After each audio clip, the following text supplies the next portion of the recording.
And now sales of U.S. military equipment to foreign governments have jumped 33% compared to previous year's total. U.S. foreign military sales hit $55.6 billion fiscal year ending September 30th.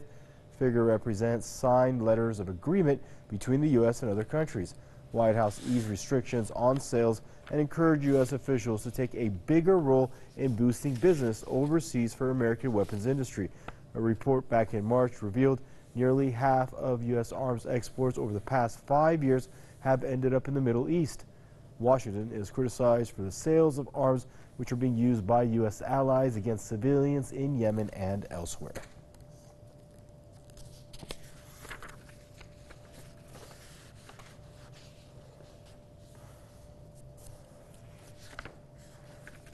Now we're out of Ontario, Canada. We're joined by Mr. Jason Unruhe, political commentator.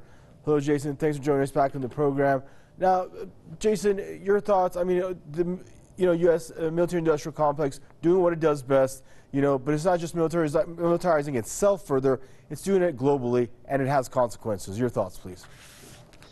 Well, it's never just economic, it's also political. Aside from the fact that very clearly, yes, the military-industrial complex is certainly there, and they need their blood money as often and as much as they can get it. I think that there's multiple dimensions to this. Currently, the U.S. president, this is part of his America First kind of policy to increase exports to the rest of the world in order to bring a better income for the United States as part of his whole pledge, although I'm sure a lot of people would prefer there to be regular consumer commodities rather than, such destructive means going out of the country. But I think that there's also another dimension to this. Clearly, these weapons are going into the hands of countries who are allied to the United States. And this is a large part of rearming and shoring up what existing allies the United States currently has. Many people have noticed that for some times, for a number of years, that the U.S. empire has been on decline. The U.S. is losing a great deal of influence around the world. The U.S. petrodollar apparently this year, at least according to one economist I read, has dropped by 2/3 as a result of the tariffs war, the trade wars that Trump has been carrying out on other countries. And many countries are seeking alternatives to that. Venezuela is doing it without much choice. The EU is currently coming up with banking measures so that Iran can go around the U.S. sanctions. China has been pushing its own currency as a replacement for the United States dollar, etc. So we definitely do see this kind of decline in U.S. power.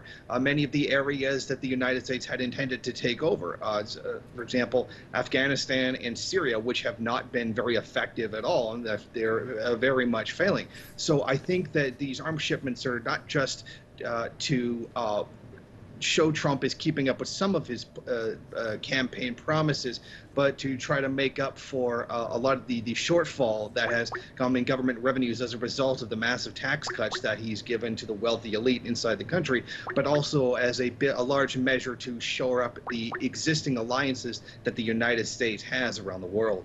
And Jason, why not do a more thorough process of vetting where these weapons go? You very well know many of them are used for gross human rights violations. Some of them end up being used back on U.S. soldiers or even U.S. civilians or U.S. diplomatic missions abroad. Well, certainly they could carry a much better vetting process and better accountability, people signing off on shipments they have, etc. But I don't think the weapon manufacturers particularly care. As long as they get their product out into the world and into the hands of people who would pay for them, they've pretty much gotten what they wanted. I mean, I don't think it's some kind of coincidence that weapons manufacturers they just don't know where their guns go every year. I think that's nonsense. I'm sure they really do. They sell them off to third-party distributors who then sell them as they see fit in many situations. So I think that this is really about money. The weapons manufacturers themselves don't particularly care who are killed by these weapons. I'm sure the United States would prefer the revenue from these sales and have not many questions asked about them. So I think it's a deliberate choice on their part not to demand too much accountability for where these weapons end up. Interesting. Money, war, and blood. Very fitting shirt there for this news story. Thank you for joining us. Jason Unruhe, political commentator out of Ontario, Canada.